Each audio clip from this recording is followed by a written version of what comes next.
Rahim. Alhamdulillahi Rabbil Alamin. Wassalatu wassalamu ala rasulina al-karim wa ala alihi wa sahbihi ajma'in. Subhanaka la ilma lana illa ma 'allamtana innaka antal alimul hakim. La hawla wa la quwwata illa billahil aliyyil azim. Allahumma aftah alaina hikmataka wanshur alaina min khazain rahmatika ya rabbal alamin. Allahumma faqihna fid din wa 'allimna at-ta'wil. Allahumma rabbana zidna 'ilman nafi'a وارزقنا فهما واضحا. اللهم ات نفوسنا تقواها وزكها انت خير من زكاها انت وليها مولاها. اللهم يسر ولا تعسر. اللهم تمم لنا بالخير. اللهم افتح علينا حكمتك وانشر علينا من خزائن رحمتك يا رب العالمين. اللهم فقهنا في الدين وعلمنا التأويل.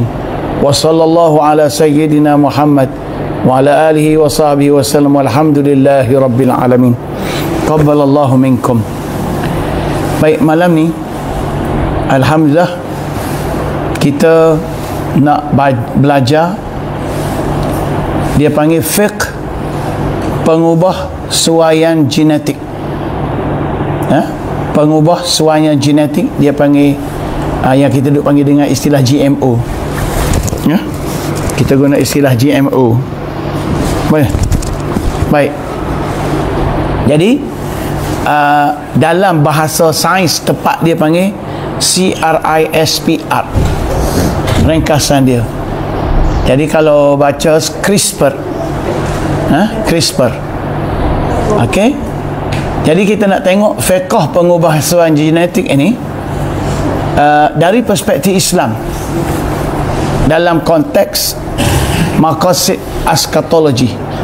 Jadi maksudnya ini apa yang Allah Ta'ala sebut dalam Quran telah pun berlaku sekarang. Dan apa yang menarik, bila kita study, seorang ulama kita yang lain-lain kita study, dia sebut tak sejelas ini. Tapi Ibnu Ashur yang meninggal pada tahun 1393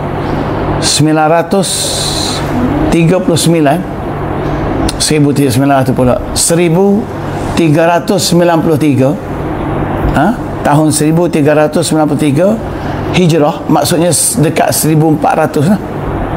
Jadi ulama ni, Ibnu Ashur ni, dia dah sebut dah benda ni dalam tafsir dia pada zaman itu. Jadi tahun, maksudnya dia dah sebut bila?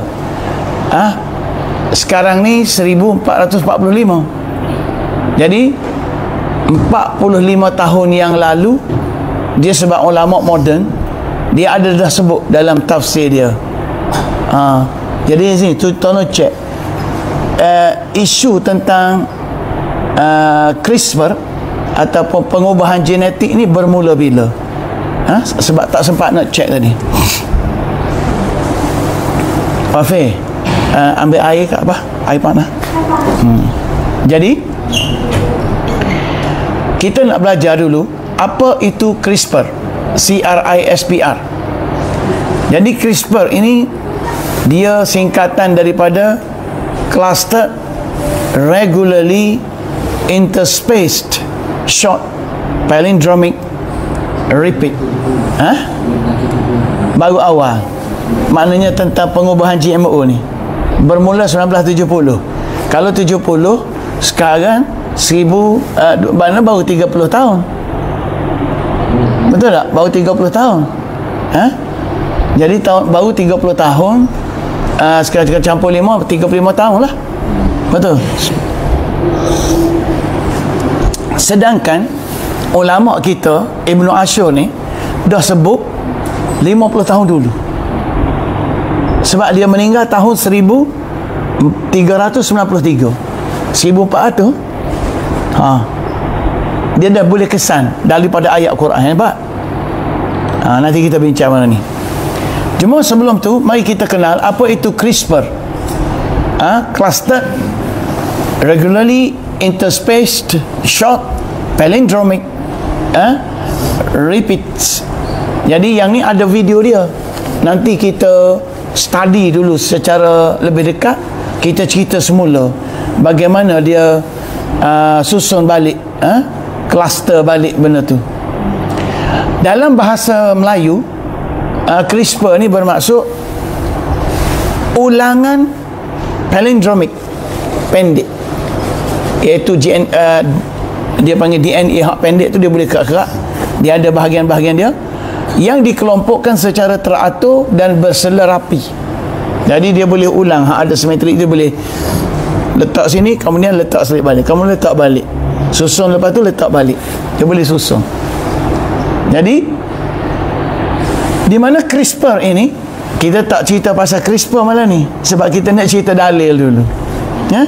Nanti bila dah faham dalil, dekat mana benda ni ada dalam Quran, esok atau lusa kita cerita apa itu CRISPR, ya? Tak sempat ni kalau dua-dua sekaligus. Jadi CRISPR ini adalah teknologi penyuntingan genetik. Dia panggil gene editing. GMO. Dia mula 1972. Jadi ini gene editing, maknanya genetik kita tu dia nak edit. Hak Tuhan buat dah tu boleh edit lagi. Itu dia. Dan dialah teknologi paling canggih setakat ini dalam nak ubah DNA manusia. Okey, jadi dia ubah gene dia tu. Baik, DNA tu pun besar dah gitu. Dalam DNA tu dikerak, dia susun balik gene. Okey. Apakah faedah dia? Dia membolehkan manusia memotong DNA. DNA kan yang macam tangga naik pula-pula tu. Apa panjang tu? Sebab dia boleh pisah macam tu. Dia boleh tangkap balik. Dia boleh potong DNA, dan kalimah potong DNA ni yang kita nak bincang disebut dalam Quran. Ada dah Quran sebut. Dan dia boleh buang jin hak dia tak nak. GEN, gen, dia panggil gen, bukan jin, gen. Takut kita sebut jin, orang faham jin. Jin, bukan jin, gen kan. Jadi dia boleh buang gen hak tak nak, kemudian dia boleh masukkan gen baru. Gen ni karakter manusia lah, yang menyebabkan manusia tu jadi warna apa, bangsa apa, dia jadi gitu. Dan dia boleh mengubah, bila dia boleh buat macam tu, dia boleh ubah sifat biologi sesuatu makhluk secara tepat dan cepat. Tepat, benda tu berlaku mengikut bagaimana kita nak, dan cepat. Yalah, dia potong, ganti, selesai. Jadi ini menjadikan CRISPR sebagai satu alat yang boleh menghapuskan penyakit genetik. Jadi kalau genetik ada penyakit cacat ke apa, boleh buang awal-awal. Ya, dia hak tu hak kemudian dah tu. Hak kecil mani dah tinggi apa semua tu. Orang kata baka dia lah, kita kata baka asal dia. Dia boleh kesan, dia kata boleh buat. Tapi hak bahaya kalau setakat nak rawat gitu, boleh lagi dalam Islam. Tetapi hak dia tak nak tukar gen tu bagi genetik yang lebih super. Dia boleh pilih nak macam mana, nak kacuk ke. Okey. Dan dia boleh mencipta manusia super, dia panggil superhuman. Modifikasi embrio sebelum dilahirkan. Embrio kan pembentukan dalam perut tu, dia boleh modify lah. Bila benda tu terbentuk, dia boleh modify. Embrio, perangkat embrio dalam tubuh ni. Nak cerita kau tahu embrio ni, bila dia macam tu, dia akan membentuk embrio sebelum jadi janin masa tu. Dan alat dia kecil, dia macam robot. Dia boleh macam kaki dia macam labah-labah dalam video tunjuk.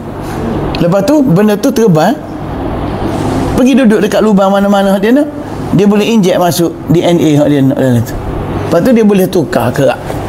Tu kita cerita semula lah. Kita tak nak cerita malam ni. Dengan kata lain, jadi dia boleh melahirkan superhuman, modifikasi embrio, dan menghasilkan designer babies. Designer babies, anak-anak yang sudah dibentuk semula, dibentuk. Jadi mana boleh ubah hak asal Tuhan buat. Dan dia boleh mencipta spesies manusia baru untuk tujuan industri atau ketenteraan. Maknanya manusia ini mempunyai kuasa lebih hebat daripada manusia biasa untuk bidang industri ataupun menjadi tentera. Jadi tak nak dah manusia-manusia lemah seperti kita ni. Tak nak. Jadi dengan kata lain, CRISPR ini teknologi yang boleh mengubah fitrah manusia. Dia boleh ubah fitrah manusia. Fitrah hak Tuhan buat, fitrah penciptaan asal tu. Hak Tuhan kata fitrat Allah allati fataran nas 'alaiha tu, dia boleh ubah. Bukan sekadar merawat penyakit je. Kalau merawat penyakit kita dah bincang dah. Ulama kata tak apa, transhuman untuk merawat penyakit boleh. Dalam konteks transhumanism, dalam konteks transhumanism, CRISPR ni, teknologi ni, kerak gen, ganti gen apa semua ni, adalah jantung proses penghasilan post-human. Maknanya satu proses utama untuk menukar manusia yang ada ni menjadi separa manusia. Post-human ni maknanya modify manusia yang ada menjadi separa manusia, dan separa lagi adalah robot. Itu dia, iaitu manusia versi baru yang tidak lagi terikat dengan batas biologi asal ciptaan Allah Subhanahu wa taala. Dengan baik-baik ni. Dengan baik-baik ni. Ini benda ni sedang bermula sekarang ni. Jadi, apa dasar umum syariah kita? Kita cerita gitulah dulu malam ni. Pasal CRISPR tu. Kita tak sempat nak cerita semua. Nanti siri berikutnya. Apa itu CRISPR, bagaimana dia berlaku, apa itu gen. Kena study jugalah, sebab kita bukan bidang tu. Kita bukan bidang sains. Tetapi sebab berkait dengan hukum, kita nak bagi faham orang itu hukum, kita cerita. Tapi sebelum kita cerita benda tu, kalau kita cerita benda tu, kalau orang tak faham hukum, tak tahu asal usul, dia tak capai. Kita mula dengan hukum dulu. Dasar umum syariah. Adakah mengubah DNA itu dibenarkan? Itu hukum dulu. Jadi asasnya begini, syariah tidak menolak kemajuan sains. Okey, jadi maknanya modifikasi DNA itu ada ruang, boleh diterima. Bahkan Islam menganjurkan rawatan, inovasi dan penyelidikan. Jadi kalau mengubah DNA itu kerana inovasi dalam proses merawat, menjadikan manusia pulih dan sihat, kembali kepada fungsi asal, ubah DNA, okey, yalah, lagikan tukar jantung, boleh. Betul tak? Jantung manusia kan, boleh. Tukar organ, tukar tulang pun semua boleh tak? Boleh. Jadi DNA ni kecil lagi lah, tetapi bahaya DNA ni, dia yang membentuk semua yang lain. Okey, jadi kenapa boleh kalau untuk merawat? Sebab dalam Islam, Nabi ada sebut satu hadis, ni sahih, hadis Bukhari, Muslim 2204, berbunyi, Nabi cakap, Nabi kata, inna likulli da'in, sesungguhnya untuk setiap penyakit itu dawaan, ada ubat. Jadi kalau atas dasar penyakit, buatlah apa-apa pun, kalau dalam ruang lingkup mengubat, okey, kerana benda tu penyakit, DNA dia dah rosak, kita kata, kita nak pulihkan kembali kepada DNA bentuk asal demi nak rawat penyakit, okey, tak apa. Sebab Nabi sebut inna likulli da'in dawaan.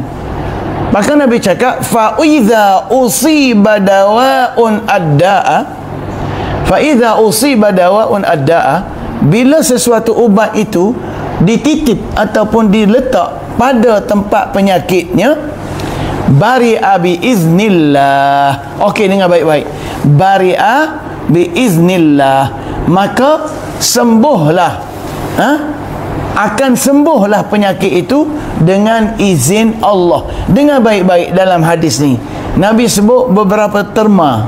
Pertama, ubat dan penyakit. Okey, kalau dia berstatus ubat dalam memulih penyakit bagi sihat, okey. Lepas tu cara dia, usiba dawa'un adda. Usiba dawa'un adda maknanya bawa ubat itu ganti tempat penyakit. Itu menunjukkan dalil boleh melakukan transhuman.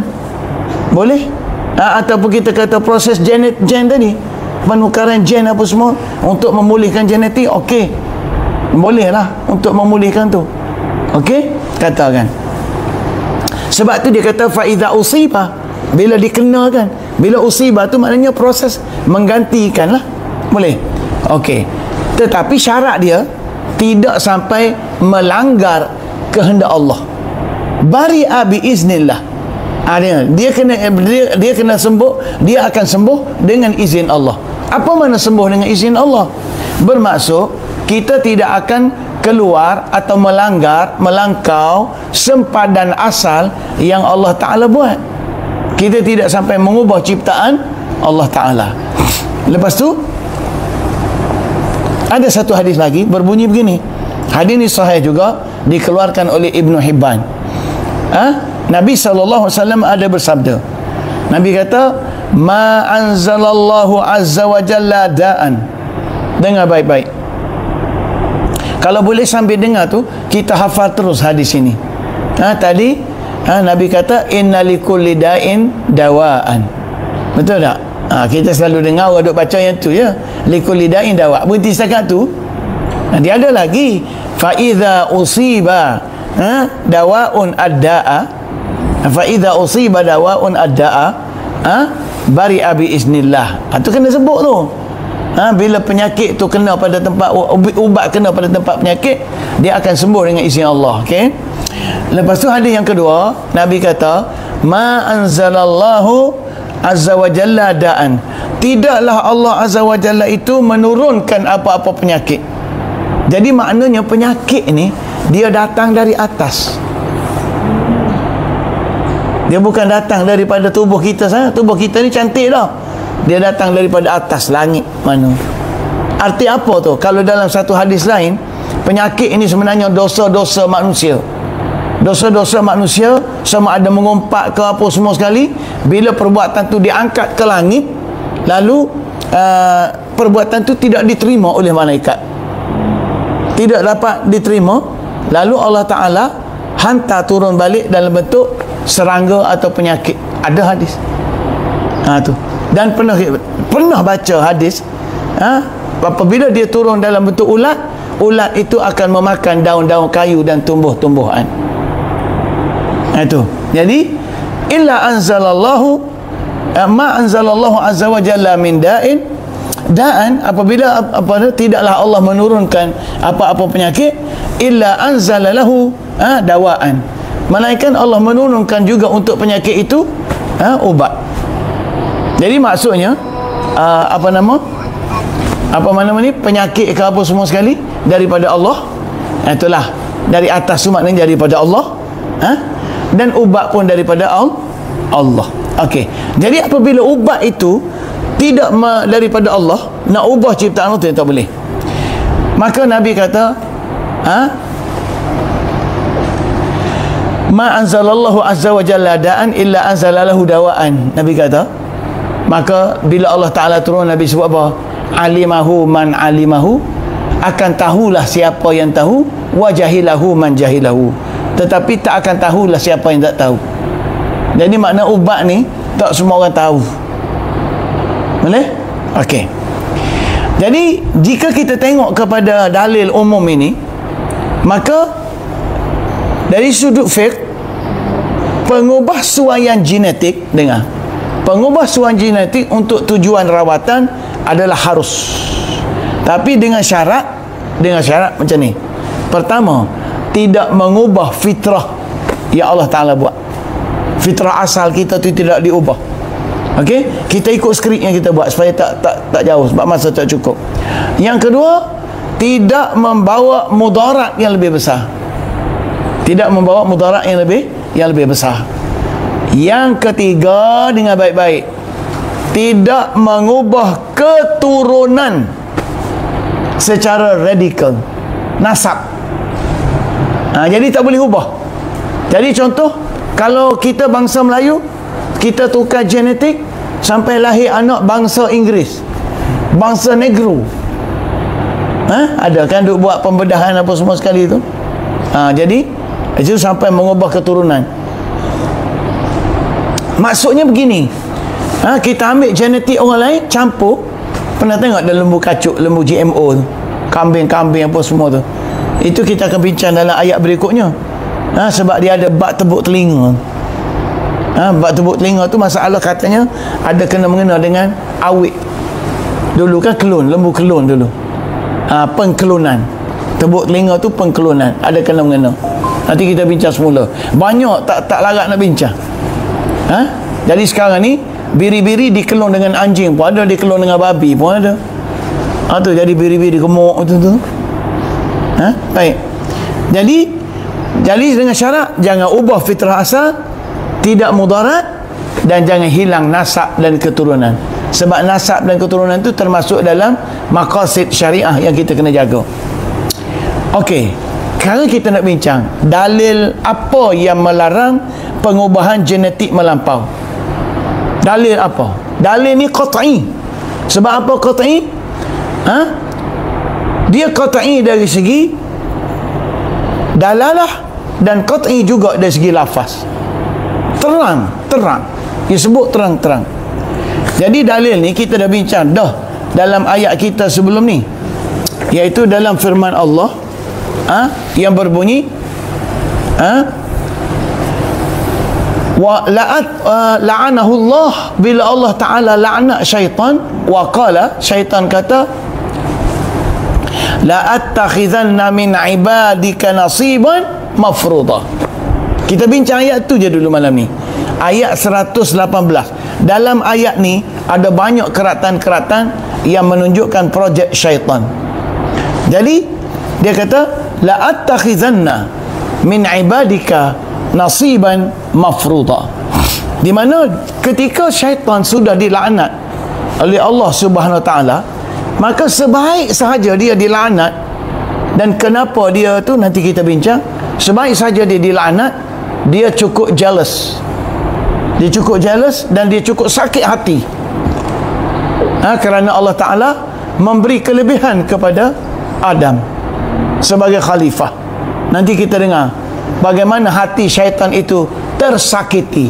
Dan syaitan ni pun bila kita duduk bincang benda ni, kita dedah rahsia ni, dia sangat tersakiti. Dia sakit lubang telinga ni bila kita bincang benda ni. Jadi sebab itu kita jangan takabur. Kita cerita dengan nama Allah, kita nak Allah Ta'ala jaga kita, bukan kita nak tunjuk kita lebih kuat atau tidak, bukan. Jadi pegang istilah kita dalam ni, surah An-Nisa ayat 118, di mana syaitan berkata bila Allah Ta'ala sebut la'anahu Allah, Allah laknat ketika itu juga. Dia kata la attakhizanna min ibadika nasiban mafruḍa, dengan bahasa yang sombong dan angkuh ketika ini. Jadi ini adalah dalil induk yang diguna oleh ulama untuk melarang dengan baik-baik. Daripada kata-kata syaitan ini, ulama memahaminya dan menjadikan dalil induk untuk melarang menukar jantina tanpa sebab perubatan. Kan jantina kan genetik, betul tak?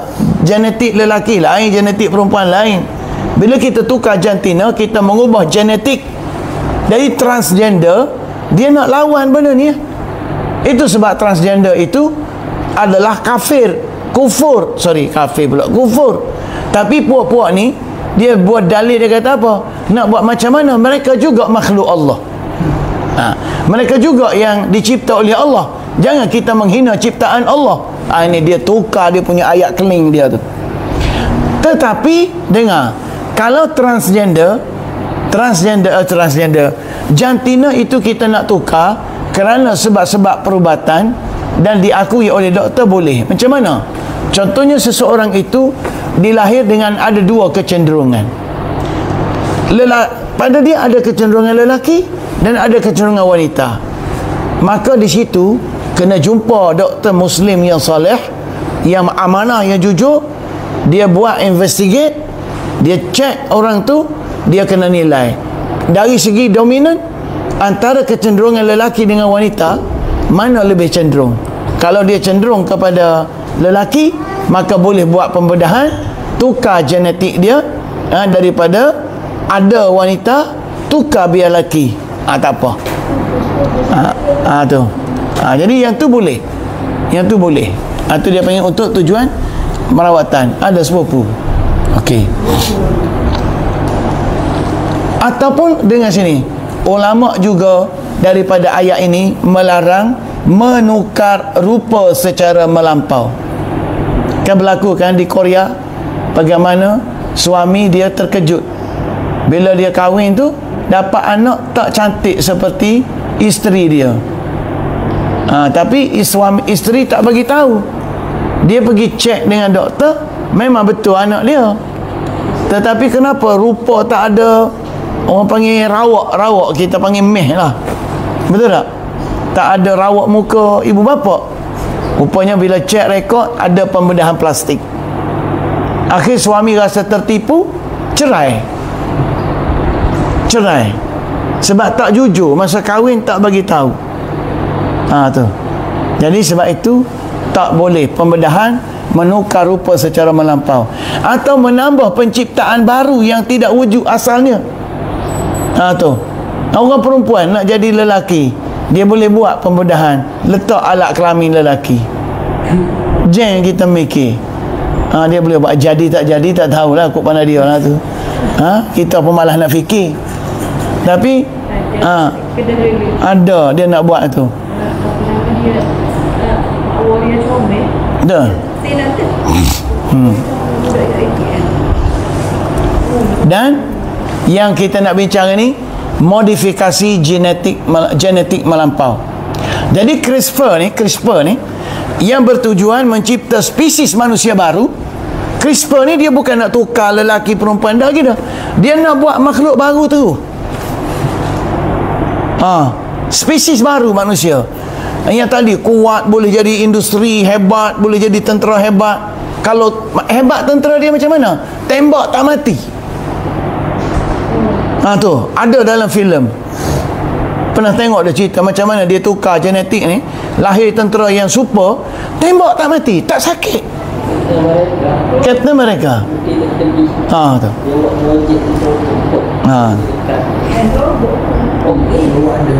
Ada dalam cerita tak? Nama apa cerita tu? Super Soldier. Dia buat dah. Jadi tujuan dia nak macam tu. Kalau hak kerja industri tak letih. Dia sekarang askar. Tentera Dajjal. Tu. Baik. Jadi benda ni termasuk dalam kategori taghyir khalqillah, mengubah ciptaan Allah Subhanahu wa taala. Jadi kat mana ni, mari kita dengar. Kat mana ni dalil syaitan berkata la attakhizanna min ibadika, aku akan ubah suai. La attakhizanna tu. Tu, aku akan modifikasi. Tu la attakhizanna. Dulu kita tak faham. Kita ingat dia akan mengambil sebahagian. Muhammad dengar sini. La attakhizanna ni maknanya aku akan modify min ibadika, daripada hamba-hambamu itu, nasiban mafruḍa, satu bahagian yang sudah ditentukan boleh modify. Memang Allah buat dalam tubuh kita ni ada bahagian boleh modify. Allah tak buat tutup rapat terus. Nasiban mafruḍa. So istilah nasiban mafruḍa ini kita dengar baik. Kata Muqatil kata dulu Muqatil ni kita panggil Muqatil Ibn Hayyan, zaman sahabat lah. Zaman tu mana ada orang tahu DNA tak DNA. Dia tahu apa dia, iaitu mengubah, di mana daripada setiap 1000 hamba Allah 999 akan masuk neraka, satu saja yang masuk syurga. Jadi zaman sahabat dulu dia kata dah. Kata Al-Alusi ni kemudian sikit dah, zaman tahun 700 atau zaman ni, zaman baru dah. Dia kata apa? Tak ingat. Al-Alusi rasa tak ingat.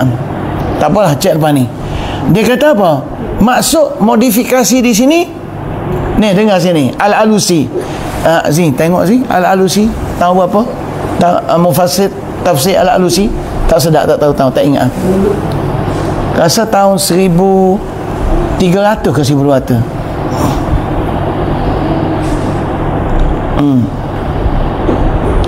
Al-Alusi.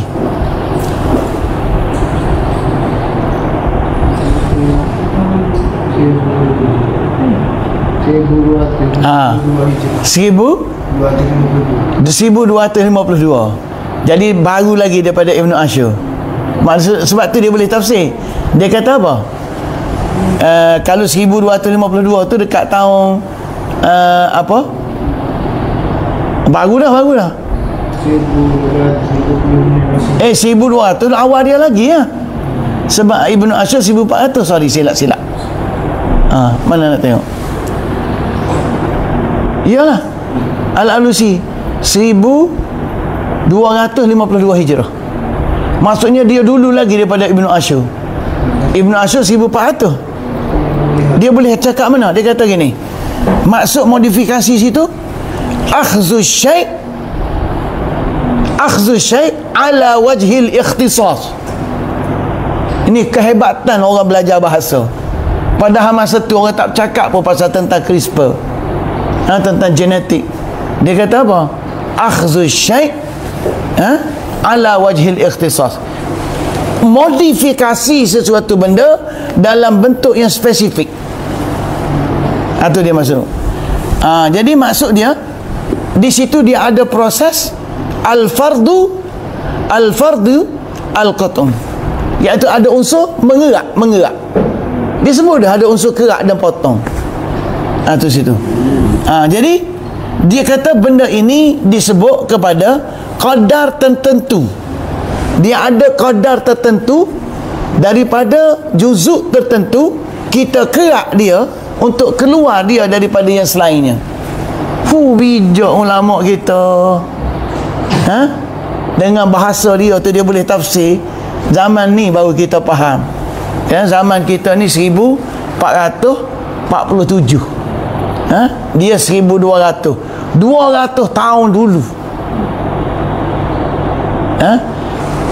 Ya betul tak? 200 tahun dulu dia sebut dah benda ni. Tak takkan zaman tu ada dah pasal CRISPR. Tu. Lepas tu iaitu benda ni, dan kita baca Ibn Ashur pula. Ibn Ashur kata apa? Hak ni baru sikit, 1400. Dia kata ini adalah merujuk kepada keadaan awal penciptaan manusia. Kita baca terjemahan dia je lah, sebab tak cukup masa. Iaitu di awal-awal, kenapa syaitan ni nak marah dekat kita? Kenapa syaitan nak ubah DNA? Nak ubah genetik? Dia kata sebabnya di awal penciptaan manusia wujud pertentangan.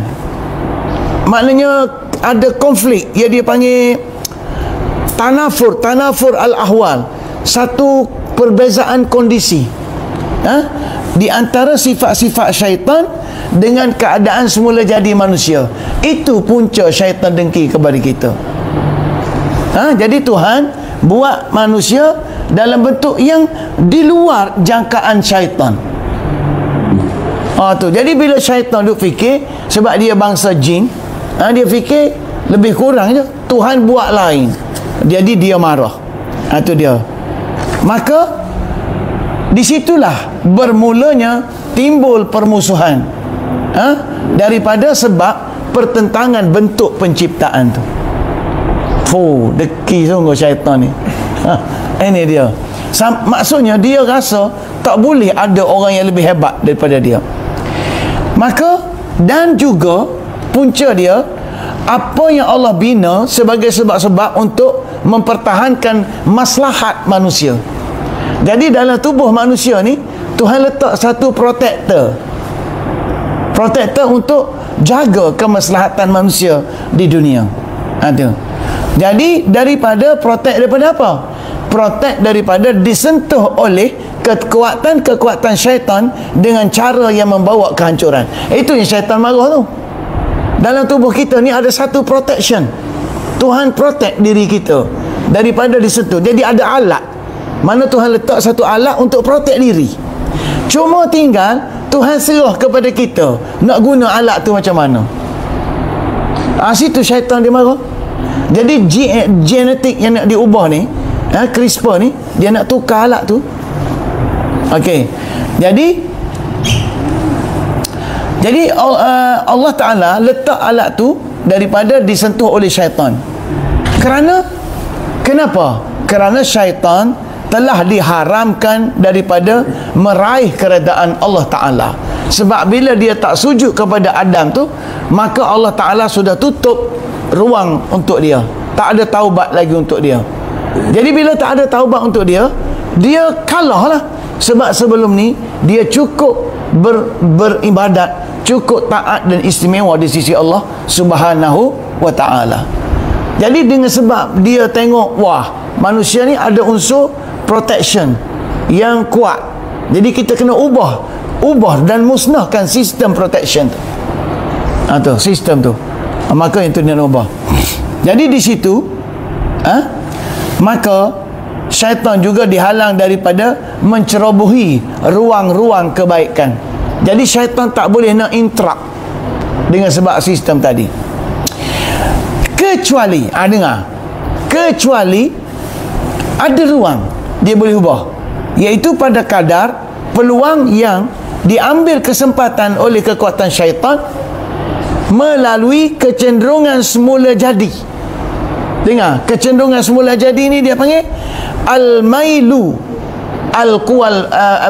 quwal basyariyah. Dalam diri kita ni dia ada kekuatan manusia yang cenderung kepada kekuatan syaitan. Jadi kecenderungan inilah yang dikatakan manusia itu dicipta lemah.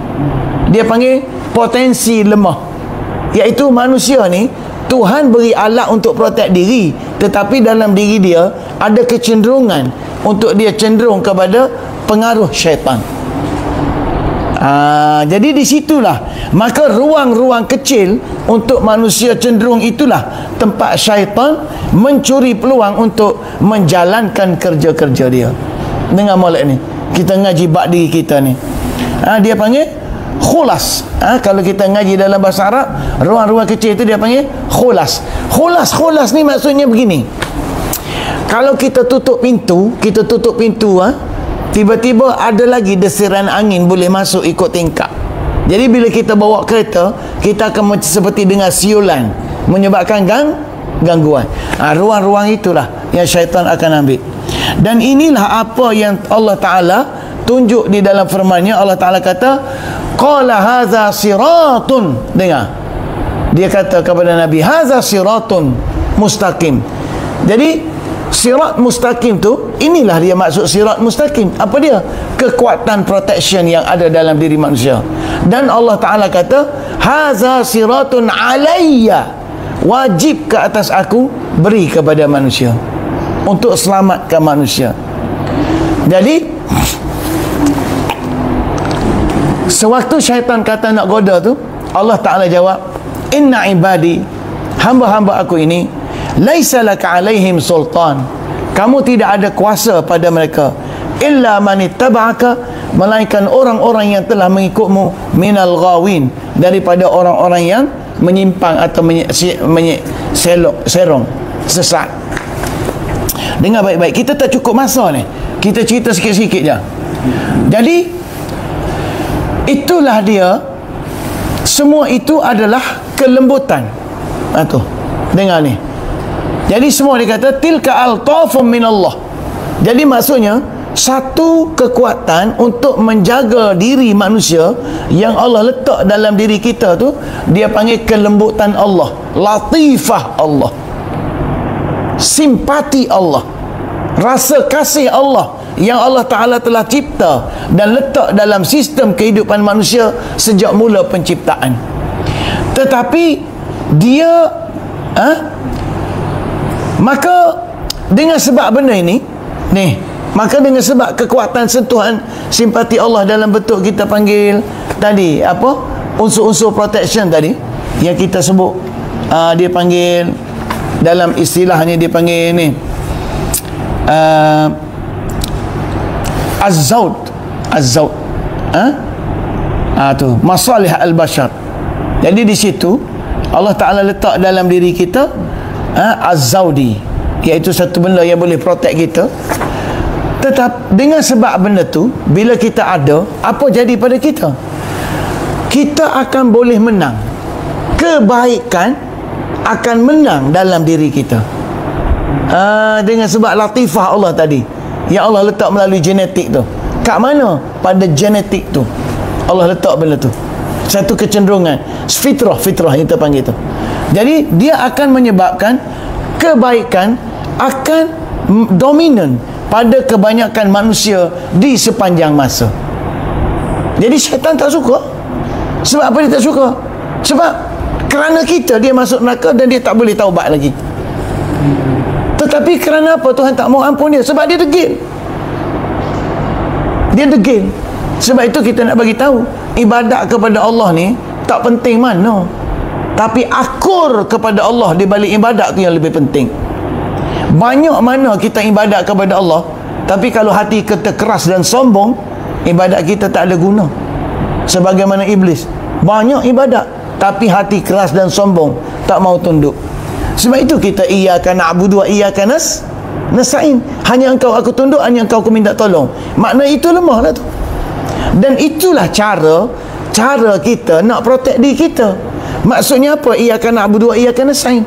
Kita tidak protect diri kita dengan kekuatan kita semata-mata.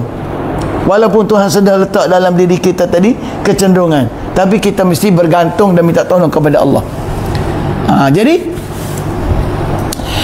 dan sedengar wa baqiya ma'aha minasyurur hazzun yasir yanzi'u fihi syaitan munazahu munazi'ahu. Jadi di sini walaupun Tuhan letak benda tu, kekuatan tu dalam diri kita dengan baik-baik. Tajuk ni letih ni.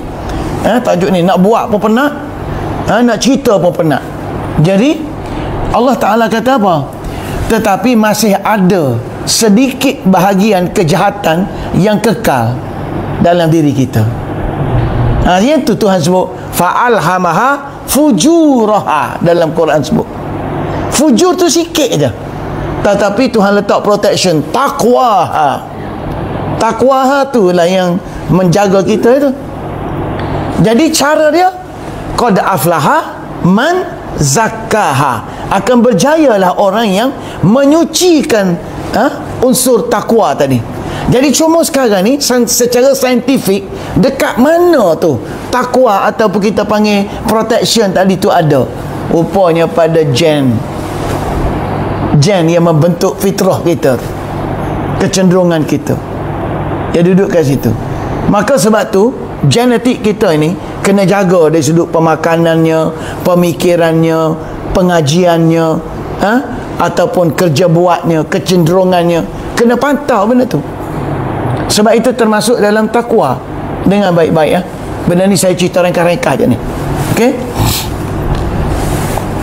Jadi di sini di mana syaitan berusaha menjalankan agenda jahatnya melalui kelemahan yang sedikit tadi.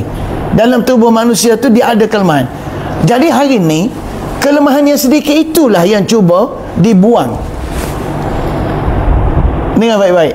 Kelemahan yang sedikit yang menjadi ruang untuk manusia tu rasa perlu bergantung kepada Allah tadi, cuba dibuang dan menjadikan manusia rasa kuat dan tak perlu kepada Allah. Ketika itu tak ada masalah, syaitan tak perlu buat kerja. Orang yang dah ubah genetik dia ni, syaitan tak perlu buat kerja. Sebab dia dah jadi CRISPR, GMO. Dia dah jadi benda tu dah. Dia dah ubah dah. Unsur GMO tu dah masuk dalam gen dia. Boleh tu? Jadi kita cakap bahasa muda-muda gitu je lah. Nak cerita bahasa sains bukan bidang kita. Kemudian jadi dalam wakalallahu amra ziyadi anhu ila iradil bashar. Jadi Allah Ta'ala ni, dengar ni, Allah Ta'ala, di sinilah tempat bahaya kita ni. Bahaya kita kerana Allah serahkan kepada manusia, Allah dengar, kekuatan kita untuk kita jaga diri tadi. Kita ada power, kita ada kuasa, tapi tinggal lagi nak jaga ke tak nak jaga. Nak ke tak nak tu Allah Ta'ala serahkan urusan mempertahankan diri itu kepada iradah kita, iaitu kemahuan kita. Allah serah kepada kemahuan kita. Jadi kemahuan kita tu yang kita kena belajar. Yang itulah kita kena tahu mana dosa, mana pahala, nak ke tak nak. Memang ada kita nak, tetapi kita kena tahu akibat dia apa, pahala dia apa, dosa dia apa. Itu dia. Dekat situ. Jadi bila tu Allah serahkan kita? Bila Allah serah kekuatan kita tadi kepada iradah kita tadi? Bila? Iaitu setelah Allah ba'da tazwidihim bin nushi, Allah bekalkan manusia itu dengan nasihat-nasihat daripada wahyu dan para rasul, dan wal irsyadi biwasitati syara'i' wal hikmah, dan Allah pandu mereka dengan jalan syariat dan juga ilmu hikmah dan kebijaksanaan. Jadi itulah dia punya point. Kenapa tu? Jadi di sini cerita ni panjang ni. Ini ada satu muka surat lagi ni. Tolong dengar baik-baik. Masa ada 45 minit. Tak sempat lagi nak masuk. Tapi tak peduli lah. Malam ni kita nak cerita juga. Jadi inilah maksud fa ma'nal hikayah an qawhu anhu biqawli. Jadi ketika Allah cerita dalam firman dia, la'attakhidanna min ibadika nasiban mafruḍa tu, aku akan modify daripada dalam juzuk hambamu itu bahagian yang lemah. Nasiban mafruḍa tu unsur kelemahan kita tadi. Unsur kelemahan kita tu yang menjadi ruang dia boleh masuk, yang menjadi ruang dia boleh hasut, jadi rasa cenderung nak kepada benda jahat apa semua sekali itu. Ya, boleh. Ini kalau kita mengaji lebih kurang ilmu tasawuf lah ni. Tapi bab taharah, bab menyucikan hati. Okey. Jadi di sini maka Allah Subhanahu Wa Taala ni dengar. Tadi tentang manusia. Tentang manusia. Sekarang kita mengaji pula tentang setan. Apa pula kelebihan setan? Kenapa dia boleh modifikasi kita? Sebabnya Allah Subhanahu Wa Taala, anna Allah khalaqa fi syaitan ilman daruriyan. Dengar, setan ada satu ilmu, dia panggil ilmu daruri, ilmu auto. Ilmu dia tu berlaku secara auto, pasti. Maknanya Allah Ta'ala telah buat dalam diri manusia itu, ketika anna Allah khalaqa fi syaitan, Allah buat dalam diri syaitan, manusia pula Allah buat dalam diri syaitan ilman darurian, satu ilmu yang pasti. Jadi makna syaitan dia ada kekuatan, ilmu dia itu very objektif. Muhammad ambil benda tu, bosan. Jadi tidak nak dengar. Jadi Allah Ta'ala telah cipta dalam diri syaitan satu pengetahuan yang pasti, di mana dengan ilmu itu aiqana bi muqtadahu, dia yakin dengan sebab ilmu itu, anna fihi, bahawa dalam diri dia al-maqdirah, dia ada satu kuasa ala fitnatil bashar, dia boleh rosakkan manusia, wa taskhirihim, dan hina mereka. Tuh, dalam diri syaitan. Maksudnya syaitan buat sesuatu yang pasti. Dia pasti, dia ada ruang, dia yakin. Jadi syaitan ini lebih yakin daripada kita dengan ilmu dia.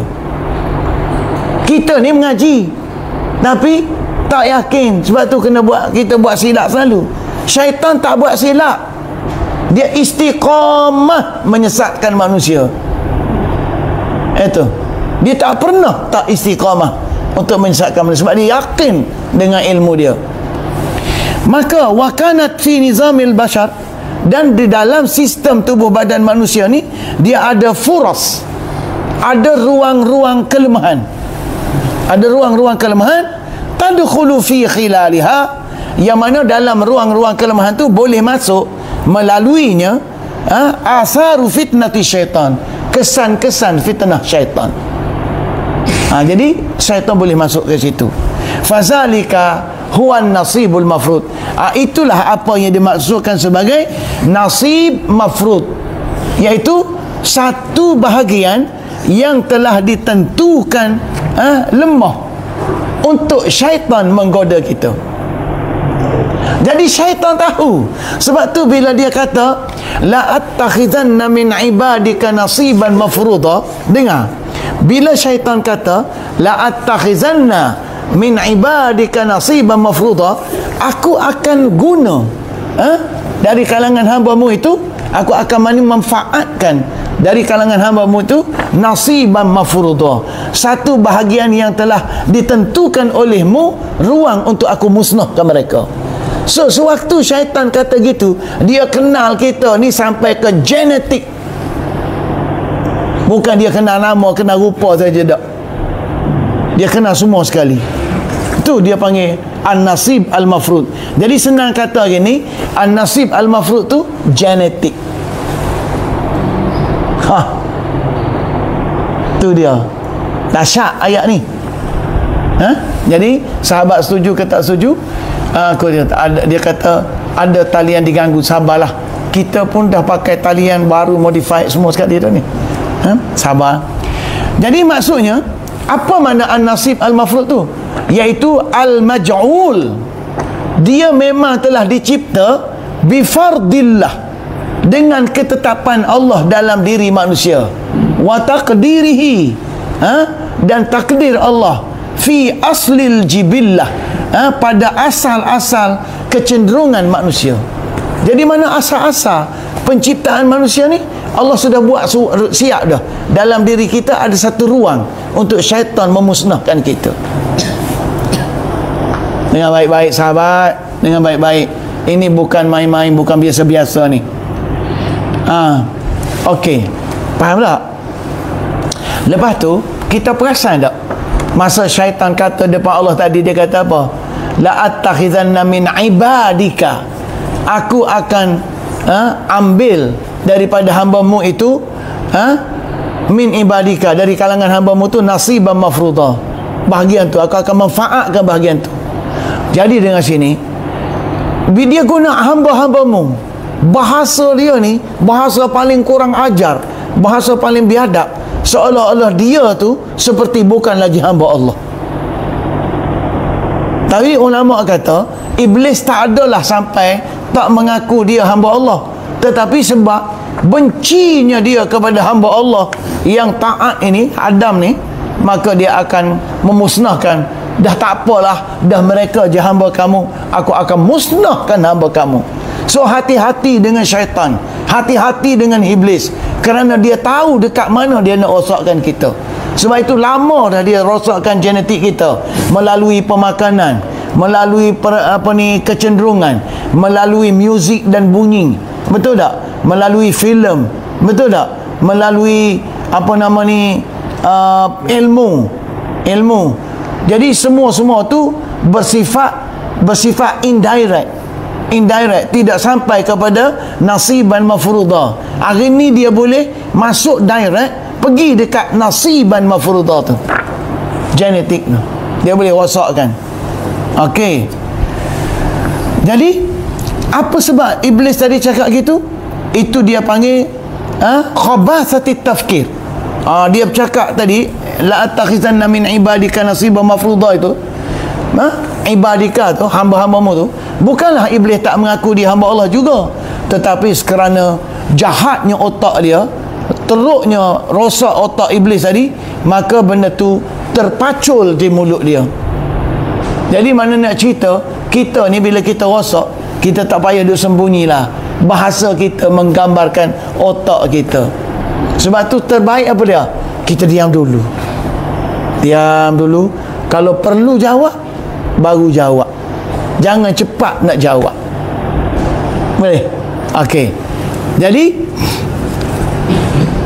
dia panggil jalafatul khitab, iaitu kekasaran tutur kata yang lahir daripada khabathatit tafkir al-muta'assilah fi jibillatihi, kejahatan pemikiran yang sudah melekat di dalam kecenderungan semula jadi iblis itu sendiri. Jadi sehingga dalam bahasa dia tu tak terbit melainkan apa yang menggambarkan hati dia, dan dia tidak terfikir bahawa apa yang dia sebut itu adalah bahasa yang kasar. Jadi di sini dengan baik-baik, maka fakullu hazin, dalam semua bahagian atau ruang dan peluang, kana lisyaitan fi tasarrufatil bashar, yang ada bagi syaitan dalam tindakan manusia ni, dia lahirkan mana? Min a'malihim al-ma'nawiyah. Kat mana ruang-ruang yang syaitan nak guna kita tadi? Kat mana dia akan ambil? Genetik tu alat je, organ je, untuk menjadi tempat benda tu. Tapi apa sebenarnya yang ada pada genetik itu? Pertama, ini mungkin sains tak setuju lah, akidah. Akidah yang kita mengaji, akidah tauhid apa semua sekali tu, pegangan simpulan kita dengan Allah tu, keberkesanan dia melekat sampai ke situ. Tu dia. Yang kedua, tafkirat, pemikiran-pemikiran. Jadi syaitan akan melihat, kalau akidah kita tauhid, kalau pemikiran kita ikhlas dan bertakwa, dia tak boleh masuk. Tetapi bila dia boleh berjaya tanam akidah syirik, pemikiran yang jahat, yang bersifat khianat, dia masuk. Sebab tu manusia ni, cara nak jaga benda tu, dia kena ikhlas. Apa dia ikhlas? Luarkan, lupuskan segala selain daripada Allah. Jadi kalau kita minum air, air tidak sampai mengubah keikhlasan kita, tidak sampai mengubah tauhid kita, maka kita tidak akan kata, oh sedapnya air.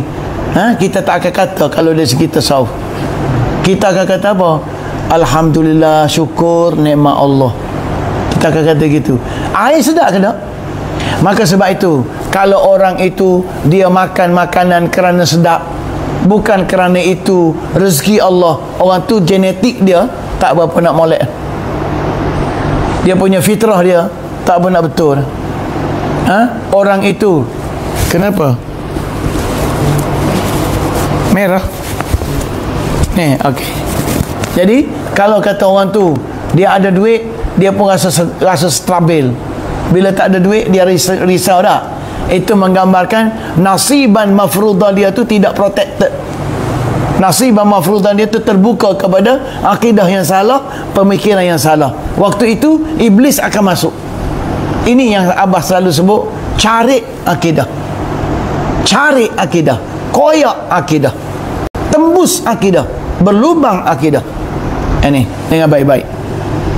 Dan dia masuk juga selain daripada perbuatan-perbuatan abstrak, maknawi, macam akidah dan pemikiran, dia masuk juga dalam bentuk perbuatan hissi, fizikal, seperti melakukan kerosakan. Contoh, kita lalu kawasan contoh vandalism tu gambaran kepada syaitan boleh masuk dah daripada tubuh orang tu. Tak pasal-pasal telefon awam dia katok, rosak habis, bus stand dia calar, dia tulis macam-macam. Betul tak? Itu dia panggil vandalism. Boleh? Begitu juga orang yang ni vandalism. Kalau vandalism tu kasar, yang ni an-nazafah minal iman, yang Nabi sebut an-nazafah minal iman. Apabila seseorang itu dia tidak peka dengan kekotoran, kotor pun tak apa, dengan baik-baik, kotor pun tak apa, tandas dia tu kotor, betul tak? Tak bersih, bilik air dia tak bersih, dia tak apa, maka rasa tak apa dia itu maksudnya diri dia sudah diresapi, ataupun kita panggil nasib mafruḍah dia tu sudah diresapi oleh unsur-unsur fasad, kerosakan, dan itu disukai oleh syaitan. Okey. Ataupun perbuatan berbentuk khidmat kepada syaitan. Apa khidmat kepada syaitan? Iaitu seperti kita menyembah berhala dan sebagainya, ataupun kita memberi sumbangan harta pada jalan-jalan syaitan. Maka semua itu dia panggil an-nasiban mafruḍah. Boleh faham tak? Oh, jadi Quran dah sebut dah pasal GMO ni, genetik. Okay. Jadi berdasarkan hadis ni, maka ayat ni kita faham tafsiran ulama. Jadi di sini, maka apa kita nak simpulkan? Kita boleh simpulkan nasib mafruḍ ini menurut tafsiran ulama ialah bahagian atau ruang yang diizin oleh Allah untuk syaitan menguji manusia. Dan ia datang daripada, dengar, kelemahan-kelemahan tu daripada apa? Ruang-ruang tu dia syaitan boleh masuk ke mana? Kelemahan asas biologi dan psikologi manusia. Biologi ini yang dia nak masuk tadi. Biologi tu dia menggunakan kelemahan tu, dia nak ubah genetik. Ataupun dia masuk melalui struktur emosi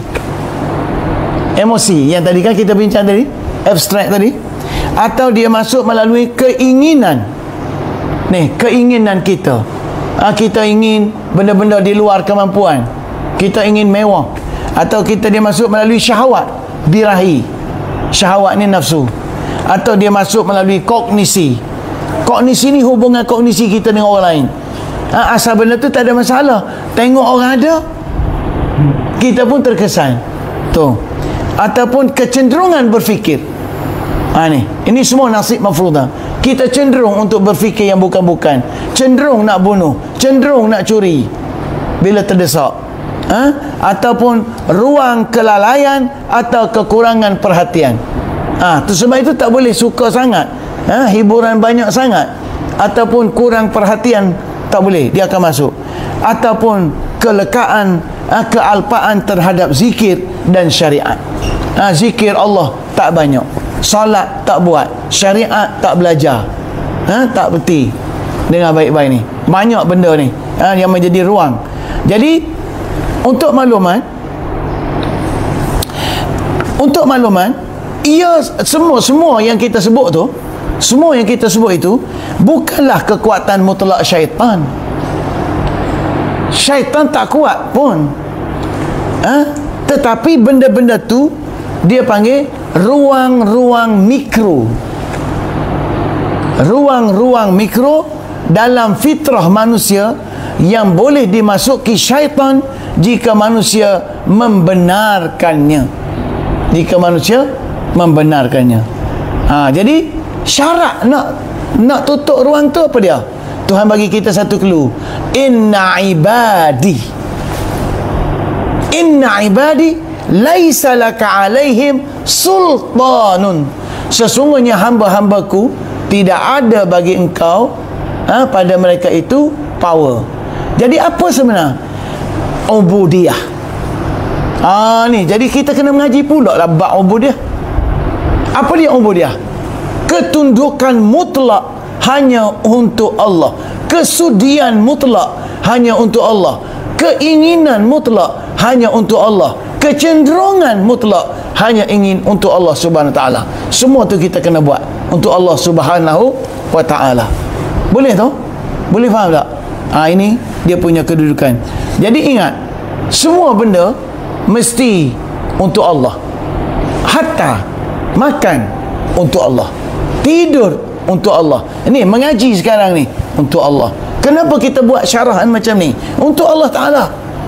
Bukan kita nak glamour cari view ke, nak tunjuk kita hebat. Kita hebat apa? Kita baca nota je, kita kumpul-kumpul data, kita baca, kita kongsi, tak ada apa kita nak bagi orang faham je.